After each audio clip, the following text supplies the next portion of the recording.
Bismillahirrahmanirrahim. Assalamualaikum warahmatullahi wabarakatuh.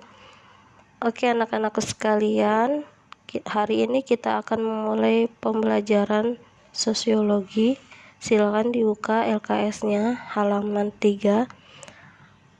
Nah, kita akan membahas tentang materi bab 1 yang akan dibawakan secara langsung oleh ibu sendiri ya, yaitu Ibu Reni Febriani. Sebelum memulai pembelajaran, mari kita buka dengan membaca basmalah. Bismillahirrahmanirrahim. Sebelum ke materi, kita akan membahas dulu tujuan dari pembelajaran sosiologi, karena diharapkan setelah kalian mempelajari materi sosiologi, kalian harus mampu menjelaskan 4 pembelajaran. Yang pertama, kalian mampu menjelaskan manusia sebagai makhluk individu dan makhluk sosial. Yang kedua, kalian mampu menjelaskan sejarah perkembangan dari sosiologi. Yang ketiga, kalian mampu menjelaskan sosiologi sebagai ilmu pengetahuan. Dan yang keempat, kalian mampu menjelaskan peran dan juga fungsi dari sosiologi. Materi pertama yang akan kita bahas dalam pembelajaran sosiologi yaitu adalah fungsi sosiologi dalam mengenali gejala sosial di masyarakat. Yaitu yang pertama, manusia sebagai makhluk individu dan makhluk sosial. Nah, manusia sebagai makhluk individu itu artinya manusia menjadi dirinya sendiri dan dia terpisah dengan yang lain. Ia juga merupakan satu organisme yang berdiri sendiri secara fisik, baik jiwa ataupun raga, dia terpisah dari yang lain. Ya, kemudian dia juga bersifat bebas. Artinya bebas di sini dia boleh melakukan apapun sesuai dengan keinginannya. Jadi dia memiliki pilihan untuk hidupnya. Tidak bergantung dengan orang lain, tidak dipaksa ataupun tidak ditekan oleh orang lain. Tapi dengan catatan ya, ketika dia mau melakukan tindakan sesuai dengan keinginannya, itu tidak boleh merugikan orang lain. Semisal kita boleh nggak buang sampah sembarangan? Boleh. Tapi kita harus berpikir, apakah ketika kita membuang sampah sembarangan itu akan merugikan diri kita dan juga orang lain atau tidak? Ketika misalkan merugikan orang lain dan juga diri kita, maka jangan kita lakukan. Meskipun di sini ada pilihan untuk kita melakukan apapun yang kita ingin lakukan. Nah, oke, paham ya sampai sini. Kemudian yang selanjutnya, tidak mempunyai hubungan organik dengan sesamanya. Nah, apa sih organik itu? Organik itu adalah dorongan yang ada di dalam diri manusia. Ya, jadi misalkan setiap manusia, makhluk yang bernyawa, tidak hanya manusia, makhluk yang bernyawa, itu dia pasti memiliki rasa lapar, kemudian lelah, ya. Kemudian apa ya? Ingin buang hajat lah ya, baik itu BAB ataupun pipis gitu ya. Nah, itu merupakan satu hal yang sifatnya organik ya. Nah, maksud di sini apa? Tidak mempunyai hubungan organik dengan sesama. Artinya ketika kamu merasa lapar, maka kamu yang harus makan. Nggak mungkin kamu yang merasa lapar, orang lain yang makan gitu. Karena dorongannya itu ada di dalam diri kita sendiri. Kemudian ketika kamu merasa lelah, ya kamu yang akan tidur, bukan teman kamu yang pada akhirnya tidur. Ketika misalkan kamu yang merasa lelah, masa iya orang lain yang tidur. Nah, artinya di sini makhluk individu itu dia tidak mempunyai hubungan organik dengan sesamanya, karena dorongan yang muncul itu ada di dalam diri dia sendiri. Oke, paham ya apa itu makhluk individu?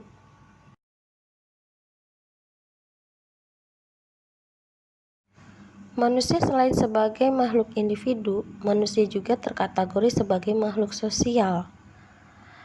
Meskipun manusia itu merupakan makhluk individu yang dia terpisah dari yang lain, akan tetapi tetap saja dalam kehidupannya dia akan membutuhkan manusia lain.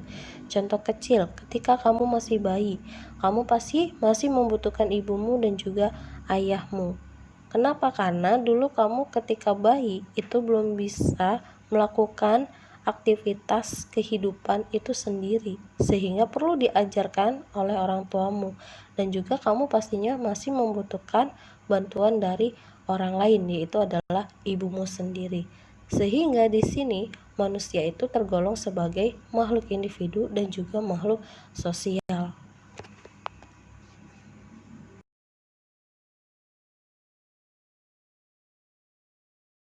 Selanjutnya kita akan membahas sejarah kelahiran sosiologi. Sejarah kelahiran sosiologi itu ditandai dengan dua hal. Yang pertama, pada saat itu terjadi abad pencerahan. Karena pada saat abad pencerahan itu sudah banyak ditandai adanya penemuan di bidang ilmu pengetahuan.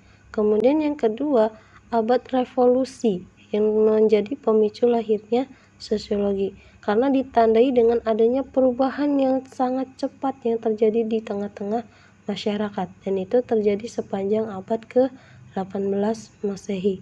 Ditambah pada saat itu telah muncul kesadaran akan HAM yang mengakibatkan terjadinya revolusi Prancis. Jadi ketika terjadi perubahan yang sangat cepat di tengah-tengah masyarakat, itu kemudian akhirnya melahirkan abad pencerahan itu sendiri. Adanya para ilmuwan, terlahirnya para ilmuwan, dan juga terciptanya mesin-mesin, ya, mulai berkembangnya teknologi pada saat abad revolusi. Nah, sehingga dari sini ya sejumlah ilmuwan itu menyadari perlu adanya secara khusus mempelajari kondisi dan perubahan sosial berdasarkan ciri-ciri hakiki masyarakat pada setiap tahap peradaban manusia. Kemudian sosiologi pertama kali dicetuskan oleh Auguste Comte sebagai ilmu positif tentang masyarakat dengan pendekatan makro. Jadi memang para ilmuwan itu menyadari bahwa ketika terjadi perubahan yang begitu cepat di tengah-tengah masyarakat, maka di sini perlu adanya ilmu yang khusus untuk mempelajari kondisi masyarakat. Nah, maka dari sini terlahirlah yang namanya ilmu sosiologi. Oke, kemudian selanjutnya, kelahiran sosiologi juga dilatar belakangi oleh revolusi industri di Inggris. Nah, kalau revolusi industri di Inggris ini ditandai dengan adanya mesin-mesin seperti mesin fotokopi, kemudian mesin ketik. Nah, itu mulai terlahir pada masa revolusi industri yang terjadi di Inggris. Kemudian yang kedua, revolusi sosial di Prancis, karena pada saat itu masyarakat sudah menyadari betul bahwa setiap individu itu memiliki hak untuk menentukan pilihannya sendiri, adanya hak asasi manusia. Nah, dari situlah terlahir yang namanya ilmu sosiologi, karena pada saat itu masyarakat sudah mulai berkembang pemikirannya. Kemudian yang selanjutnya, pertama kali sosiologi itu dicetuskan oleh Auguste Comte. Maka Auguste Comte itu disebut sebagai bapak dari sosiologi. Sementara kalau di Indonesia, sosiologi itu mulai berkembang setelah Indonesia merdeka, tepatnya pada tanggal 7 September 1955. Kemudian tokoh yang didaulatkan sebagai bapak sosiologi di Indonesia adalah Profesor Selo Soemardjan. Pengertian dan ruang lingkup sosiologi. Nah, istilah sosiologi sendiri pertama kali dikemukakan oleh Auguste Comte, sehingga di sini Auguste Comte dicetuskan sebagai bapak dari sosiologi. Nah, sementara kalau istilah sosiologi sendiri itu diambil dari bahasa Latin, yaitu socius, yang artinya teman atau kawan, atau bisa juga masyarakat. Sementara kalau logos itu diambil dari bahasa Yunani yang berarti ilmu, kata, atau berbicara. Jadi sosiologi itu berarti berbicara mengenai teman, kawan, atau masyarakat. Artinya ilmu sosiologi itu bagaimana kita itu bisa bergaul di tengah-tengah kehidupan masyarakat. Bagaimana kita itu bisa berinteraksi baik antar individu ataupun antar kelompok. Nah, ini yang menjadi ruang lingkup dari pembahasan sosiologi. 3 tahap perkembangan intelektual manusia menurut Auguste Comte. Nah, di sini ada 3 tahapan. Yang pertama ada tahap teologis. Nah, tahap teologis ini tingkat pemikiran manusia bahwa semua benda di dunia ini memiliki jiwa, dan itu disebabkan karena ada kekuatan yang lebih besar dari manusia. Nah, jadi pada masa tahap teologis ini manusia itu lebih cenderung percaya akan kekuatan magic ya. Jadi kalau misalkan kita melihat dulu manusia purba itu lebih identik menyembah kepada roh nenek moyang. Bahkan mereka mempercayai bahwa benda-benda itu memiliki kekuatan, atau disebut juga dengan dinamisme. Kalau roh nenek moyang itu kan animisme. Jadi pada tahap teologis itu masyarakatnya masih bersifat animisme dan dinamisme. Mereka masih mempercayai bahwa benda-benda itu memiliki kekuatan yang lebih tinggi dan lebih besar daripada dirinya. Karena manusia pada dasarnya itu menyadari bahwa mereka itu lemah dan terbatas, sehingga mereka membutuhkan sesuatu yang lebih tinggi. Akan tetapi ketika taraf berpikir mereka masih rendah ya, contohnya tadi pada tahap teologis, maka pada akhirnya mereka akan menyembah roh nenek moyang ya. Dan yang lebih parahnya lagi, mereka akan menyembah benda yang tidak bernyawa pun mereka akan sembah pada tahap teologis. Sementara kalau yang kedua itu tahap metafisis. Pada tahap ini manusia menganggap bahwa di dalam setiap gejala terdapat kekuatan-kekuatan tertentu yang pada akhirnya akan dapat diungkapkan. Artinya di sini pada tahap metafisis manusia itu sudah mempercayai bahwa di luar kekuatan manusia itu ada kekuatan yang lebih besar, yaitu adalah Tuhan. Mereka sudah mempercayai bahwa ada kekuatan Tuhan di balik alam semesta yang mereka tinggali. Ya, akhirnya kan di sini dapat diungkapkan karena mereka sudah mempercayai adanya Tuhan. Mereka sudah mempercayai keberadaan Tuhan, dan mereka sudah mengetahui kemana mereka harus beribadah, bersandar. Nah, kemudian yang ketiga itu tahap positif. Nah, tahap positif ini manusia mulai berpikir secara ilmiah melalui tahap penelitian. Pada tahap positif ini manusia sudah tidak lagi mempercayai sesuatu yang sifatnya abstrak. Kalau manusia pada tahap metafisis itu masih mempercayai adanya Tuhan, bahkan mereka baru mengetahui bahwa mereka itu memiliki Tuhan. Nah, kalau di tahap positif, saking hebatnya manusia, mereka itu pada akhirnya tidak lagi mempercayai sesuatu yang abstrak. Sesuatu yang tidak bisa dibuktikan secara ilmiah itu dianggap tidak ada. Nah, kita bisa lihat bahwa Tuhan itu abstrak, tidak terlihat. Nah, maka orang-orang intelektual itu tidak heran ya kalau pada akhirnya mereka itu tidak mempercayai keberadaan adanya Tuhan, karena mereka menganggap bahwa Tuhan itu tidak bisa dibuktikan secara ilmiah. Dan ini terjadi pada tahap positif, tahap dimana ya sekarang ini kita hidup. Banyak manusia-manusia yang mereka itu merasa hebat, tidak lagi membutuhkan Tuhan ketika misalkan mereka sudah berhasil menciptakan handphone, laptop, bahkan robot yang sejenis dengan manusia. Ibu akan mendefinisikan sosiologi menurut para ahli. Yang pertama di sini ada menurut Pitirim As-Sorokin.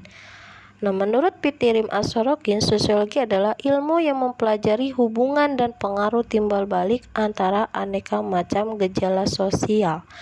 Nah, gejala sosial itu merupakan fenomena atau peristiwa kejadian.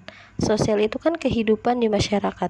Artinya gejala sosial itu fenomena, peristiwa atau kejadian yang ada di dalam kehidupan masyarakat. Nah, maksudnya apa? Hubungan dan pengaruh timbal balik antara aneka macam gejala sosial. Contoh, ketika kita tahu saat ini ketika ada kejadian corona yang sudah dinotabenkan itu termasuk ke dalam kejadian luar biasa karena itu merupakan suatu wabah yang kemudian menyebabkan banyak orang yang kelaparan. Kenapa bisa kelaparan? Karena pertama kehilangan mata pencarian. Mereka nggak bisa jualan karena orang itu ruang geraknya dibatasi oleh negara. Kemudian yang kedua, banyak orang selain mereka kehilangan mata pencarian, tidak bisa berjualan, ada juga yang mereka pada akhirnya banyak yang di PHK, pemutusan hubungan kerja. Artinya mereka banyak kehilangan pekerjaan karena memang dipecat dari perusahaan. Nah, fenomena tersebut atau gejala sosial tersebut menyebabkan terjadinya masyarakat itu menjadi warga miskin baru. Ya, terkategori miskin baru dong, karena dia tadinya punya uang, kemudian dia kehilangan pekerjaan, otomatis dia menjadi seorang miskin yang baru. Nah, itu merupakan hubungan timbal balik antara gejala sosial ekonomi dengan gejala sosial yang ada di masyarakat. Jadi ada hubungannya gitu. Ketika misalkan mereka kehilangan pekerjaan, otomatis mereka akan mempengaruhi kehidupan mereka di dalam keluarga mereka. Nah, jadi menurut Pitim As-Sorokin, itulah yang menjadi pembahasan ya bagi ilmu sosiologi, mengamati fenomena yang ada di masyarakat. Nah, kemudian selain gejala sosial itu sendiri, juga menurut Pitim As-Sorokin, dia juga menjelaskan bahwa ilmu sosiologi juga mempelajari tentang gejala sosial dengan gejala non sosial. Contohnya seperti ini. Kalau gejala sosial itu jelas ya tadi, peristiwa yang ada di masyarakat. Nah, berarti kalau gejala non sosial itu apa? Kalau gejala non sosial itu dia yang berkaitan dengan alam, karena non berarti dia berkaitan dengan alam semesta. Semisal ketika kita membuang sampah sembarangan, ya, kemudian akan berakibat kepada banjir, longsor, ya, karena di situ pada akhirnya tidak ada endapan aliran air yang harusnya itu dia mengalir ke sungai dengan lancar, tapi karena banyak tumpukan sampah itu menyebabkan air itu terhambat untuk mengalir dan akhirnya meluap, bisa menimbulkan terjadinya banjir. Nah, itu hubungan timbal balik antara gejala sosial dengan gejala non sosial. Artinya ketika manusia itu melakukan perbuatan yang tidak semestinya tadi ya, dia membuang sampah sembarangan, mengakibatkan alam juga akan menjadi rusak. Nah, oke, paham ya sampai sini. Nah, jadi itu ya definisi sosiologi menurut Pitim As-Sorokin. Kemudian yang kedua menurut Auguste Comte. Nah, kalau menurut Auguste Comte, sosiologi adalah merupakan ilmu positif tentang masyarakat. Nah, kalau Comte sendiri, dia khusus mempelajari tentang yang 3 tahap tadi yang sudah sebelumnya Ibu jelaskan. Jadi dia mengamati masyarakat berdasarkan tingkat pemikirannya. Ada tahap teologis, metafisis, dan positif. Artinya dia mengamati perkembangan pemikiran manusia dari tahap ke tahap hingga akhirnya manusia itu menjadi manusia yang dia bisa menciptakan sesuatu, yang pada akhirnya dia juga mengingkari adanya Tuhan. Nah, itu definisi sosiologi menurut Auguste Comte. Sementara kalau menurut Rousseau dan Warren, sosiologi adalah ilmu yang mempelajari hubungan manusia dalam kelompok. Jadi kalau menurut Rousseau itu ya, sosiologi itu ya ilmu yang khusus hanya untuk mempelajari interaksi manusia di dalam kelompoknya. Semisal kalian itu kan dibentuk per kelas ya, dari IIS 1 hingga IIS 5. Nah, artinya kalau menurut si Rousseau dan Warren, ilmu sosiologi itu ilmu yang hanya khusus mempelajari bagaimana kalian itu berinteraksi di dalam kelompok kalian tadi, bagaimana kalian itu bisa berinteraksi dengan teman-teman kalian yang ada di kelas. Nah, itu yang menjadi fokus pembelajaran sosiologi menurut Rousseau dan Warren. Kemudian yang ketiga, menurut William F. Ogburn dan Mayer F. Nimkop, dia menjelaskan bahwa sosiologi adalah penelitian secara ilmiah terhadap interaksi sosial dan hasilnya yaitu organisasi sosial. Jadi kalau menurut si William sama Mayer ya, ilmu sosiologi itu hanya khusus untuk melakukan sebuah penelitian ilmiah ketika terjadi sebuah interaksi sosial di antara masyarakat. Jadi misal nih, ketika kalian itu sudah saling mengenal satu sama lain ya dalam satu sekolah yang sama, kemudian ketika kalian sudah saling mengenal beberapa orang nih, membentuklah sebuah kelompok yang akhirnya kalian bisa membentuk yang namanya organisasi sosial. Misal, ayo kita membuat organisasi rohis ya, yang khusus untuk menyadarkan manusia-manusia agar mereka on time ke masjid. Nah, itu pembelajaran sosiologi menurut William dan juga Mayer. Jadi bagaimana seorang individu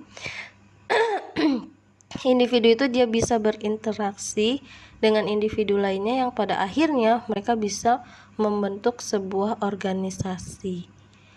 Oke, nah menurut Selo Sumarjan dan Sulaiman Sumardi, ilmu kemasyarakatan yang mempelajari tentang struktur sosial dan proses-proses sosial termasuk perubahan sosial. Jadi kalau menurut Selo dan Sulaiman, kalau sosiologi itu ilmu yang mempelajari tentang struktur. Struktur itu apa sih?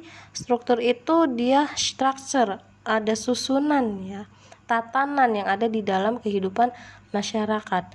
Nah, maksudnya apa? Maksudnya di dalam kehidupan masyarakat itu dibutuhkan adanya pemimpin, adanya anggota agar kehidupan di masyarakat itu bisa lebih teratur. Di dalam kelas saja yang ruang lingkupnya kecil itu harus dibutuhkan adanya struktur, susunan, tatanan, apalagi di masyarakat. Ya, sehingga menurut Selo Sumarjan dan Sulaiman Sumardi itulah yang menjadi fokus pembahasan ilmu sosiologi. Ya, bagaimana masyarakat itu bisa membentuk yang namanya struktur sosial. Siapa pemimpinnya, bagaimana kerjanya si pemimpin tadi. Ya, kemudian proses-proses sosial. Nah, proses-proses sosial ini adalah terjadinya sebuah interaksi di antara manusia-manusia yang ada di dalam kehidupan masyarakat. Yang kemudian akhirnya dari hasil interaksi tersebut bisa menimbulkan adanya perubahan sosial. Ya, kalau misalkan kita lihat bagaimana perkembangan dulu manusia purba yang dulunya itu mereka masih sangat primitif, ya, artinya mereka itu masih mengandalkan alat-alat yang berasal dari alam, tapi seiring waktu berjalan mereka itu banyak belajar, banyak berinteraksi dengan manusia lain, akhirnya bisa sampai sekarang ini manusia itu bisa membuat yang namanya teknologi. Nah, itu hasil dari interaksi antara manusia dengan manusia yang lain. Oke, itu menurut Selo Sumarjan dan Sulaiman Sumardi. Nah, kemudian kalau menurut C.A.A. Van Ron dan C.J. Lemos, kalau menurut Ibu ini sama seperti yang didefinisikan oleh Selo dan juga Sulaiman, sehingga Ibu tidak perlu mendefinisikan ulang. Oke, sampai sini bisa dipahami. Kalau misalkan kalian tidak paham, bisa ditanyakan secara langsung.